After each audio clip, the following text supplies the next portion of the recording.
आज हम बिड़ला ऑडिटोरियम में हैं, पर मैं आज आपको देश के सबसे धनी और सबसे प्रतिष्ठित बिड़ला घराने की एक शानदार कहानी लेके आया हूं कि ये साधारण परिवार कैसे इतनी बड़ी तरक्की कर गया और कौन से महान संत का इनको आशीर्वाद था। उनका नाम था बावलिया बाबा और वो थे चिड़ावा के बाबा। तो उनका नाम है गणेश नारायण जी। 1847 में इनका जन्म होता है बुगाला गांव में, झुंझुनू डिस्ट्रिक्ट। और बचपन से ही भक्ति और शक्ति, तो शुरू से ही इनके परिवार के अंदर भी ज्योतिष का बड़ा आश्रय रहा।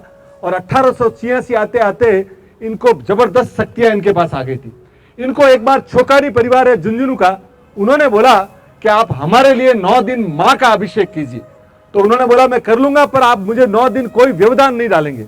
बिना पानी उन्होंने 9 दिन जब चालू किया तो 8 दिन तक तो उनको कोई डिस्टर्ब नहीं किया गया। पर 9वें दिन किसी ने छोकानी परिवार को बोल दिया कि ये बावलिया बाबा है, आप अंदर जाके देखो तो सही अगला कर क्या रहा है।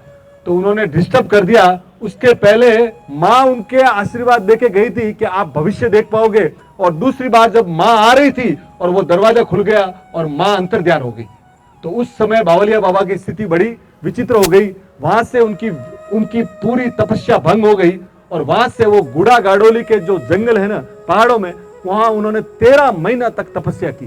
पर धीरे धीरे वो अघोर पंथ के थे, तो धीरे धीरे उनकी ख्याता फैलने लगी।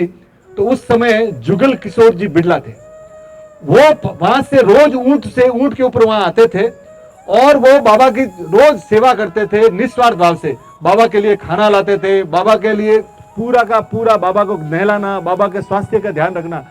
तो बाबा उनसे दिल से एक बार उनको प्रसन्न हो गए और बाबा उनको जुगलिया बोलते थे।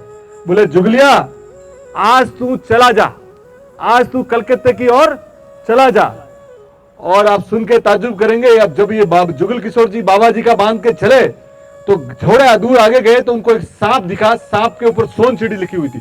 इनको लगा कि ये तो अपशकुन है, तो ये वापिस आ गए। बोले मुझे मेरे साथ ऐसे हुआ। अरे बोले तुमने बहुत भारी गलती कर दी, अगर तुम चले जाते तो दुनिया के चक्रवर्ती बनते। अभी भी तुम्हारे पास टाइम है, तुम अभी भी चले जाओ, पर याद रखना करनी और भरनी ये दोनों चालू रखना।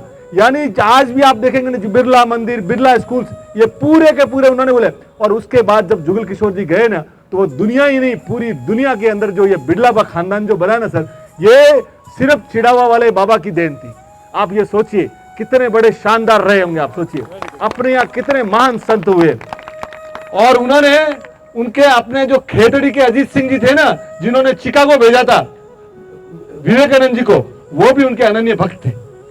आप सुन के ताज्जुब करेंगे, उन्होंने उस समय बोला था कि ये जो पिलानी नगरी है ना तुम्हारे लिए शिक्षा की नगरी होने वाली है। और आज देखिए बिट्स के बच्चे वहां 10,000 बच्चे पढ़ते हैं। तो साहब जीवन में संतों की सेवा करते रहिए। यही संत है ना साहब, दुनिया के सबसे बड़े चमत्कार जो हुए इन संतों के कारण हुए। तो बोलिए चिड़ावा वाले बाबा की, बोलो चिड़ावा वाले बाबा की।